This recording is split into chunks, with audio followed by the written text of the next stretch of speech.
பாஷாவில் பார்த்தீங்கன்னா ஒரு ஆட்டோ டிரைவராக வருவார், ஆட்டோக்காரன். அண்ணாமலையில் பார்த்தீங்கன்னா பால்காரராக வருவார், ஸோ வந்தேன்டா பால்காரன் வரும். இதில் வந்து ஒரு தொழிலாளியாக வருவார், ஒருவன் முதலாளியும் முத்துலப்பன். இந்த மாதிரி ஒவ்வொன்றிலையும் ஒரு கான்செப்ட் இருக்கும். இப்போ அருணாச்சலத்தில் இவர் ஒரு வசதியான வீட்டுக்குள்ள என்ன பாடுறதுன்னு. அப்போ எங்களுக்குலாம் என்ன தோணுச்சுன்னா, அதுக்கு முன்னாடியே தான் அந்த எலெக்ஷனில் நடந்த ஒரு பெரிய பொலிட்டிக்கல் சினாரிலாம் நடந்துச்சு. அப்போ ரஜினி சார் ஃபேன்ஸ் வந்து நிறைய அதில் கஷ்டப்பட்டாங்க, அதெல்லாம் இது பண்ணாங்க. சார் இது ஃபேன்ஸுக்காக ஒரு சாங் தான் நல்லா இருக்கும் சார், ஃபுல்லாக ஃபேன்ஸுக்காக ஒரு பாட்டு பாடலாம் அப்படின்னு. ஸோ அது அருந்தாண்டா இதாண்டா சாங். அப்போ ஃபேன்ஸ் கூட வந்து ஒரு போர்ஷன் ஃபேன்ஸுக்காக, இன்னொரு போர்ஷன் வந்து ஆன்மீகமாக போகலாம், கடவுளுக்காக. அதாவது அவர் வாழ வைக்கிறது ஒரு பக்கம் ஆண்டவன், இன்னொரு பக்கம் ஃபேன்ஸ், இது ரெண்டையும் வச்சு ஒரு சாங். அதான்டா அருணாச்சல் ஒரு கான்செப்ட். ஸோ கல்யாணத்துலேருந்து வரலான்னு முடிவு போட்டோம். ஆனால் ரஜினி சார் அதில் பார்த்துட்டு தேவா சார் செம்மாடி அடிச்சு விட்டார். ஸோ அவர் என்ன பண்ணார், சார் நான் ஒன்று பண்ணுறேன், ஸோ கதைப்படி கோயிலுக்கு சொந்தக்காரங்களோட போயிட்டு திரும்பி வர்றாரு. இதுதான் கான்செப்ட். எல்லாம் டிராக்டரில் அப்படியே வரோம். சார் என்ன சார் டிராக்டர்? இல்லை நல்லா இருக்கும் டிராக்டரில் வர மாதிரி. அதில் ஒரு வண்டி ஓட்டிட்டு யார் சொன்னா? ரஜினி சார். ஓகே, டிராக்டர் ஓட்டிட்டு வரோம் அப்படின்ட்டு. இதுக்கு முன்னாடியே ஒரு விஷயம் நடந்துச்சு, ஒரு சின்ன இது. அதாண்டா இதாண்டா வந்து சும்மா டம்மி வாய்ஸ் ட்ராக்காக இதாக போடும், டூப் வாய்ஸாக போடுது. அதாண்டா இதாண்டா அருணாச்சலம் நான் தாண்டான்ட்டு.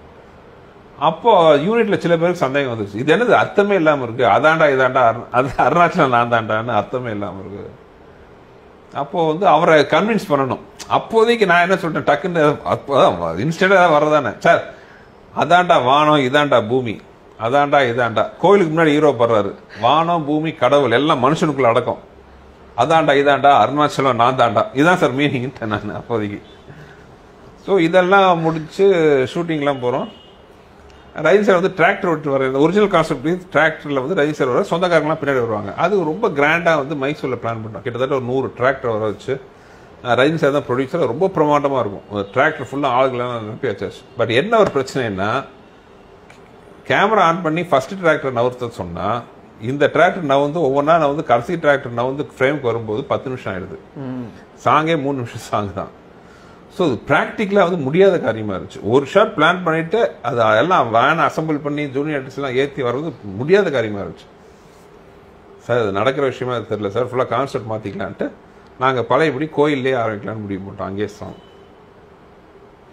அப்புறம் கோயிலெல்லாம் அசம்பிள் ஆனதுக்கப்புறம் நான் வந்து ஏன்னா திடீர்னு பிளான் மாற்றுறதுனால ஃபர்ஸ்ட் டேக்கு இந்த கோயில், அடுத்த நாளுக்கு லொக்கேஷன் பார்க்கறதுக்காக லொக்கேஷன் பார்க்க போயிட்டேன். அப்போ செல்ஃபோன் வசதியெல்லாம் இல்லை. பார்த்தா ஒரு இடத்துக்கு போயிட்டு இருக்கும், பார்த்தா செக் போஸ்ட்லேருந்து போலீஸ் நிறுத்துறாங்க.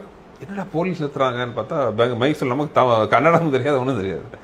பார்த்தா போலீஸ் வந்துட்டு, சார் உங்களை உடனே நீங்கள் டைரக்டர் தானே, வண்டி நம்பர்லாம் சொல்லிட்டாங்க. என்னன்னா அங்கே உடனே ரஜினி சார் வந்து பேச சொல்லியிருக்காரு.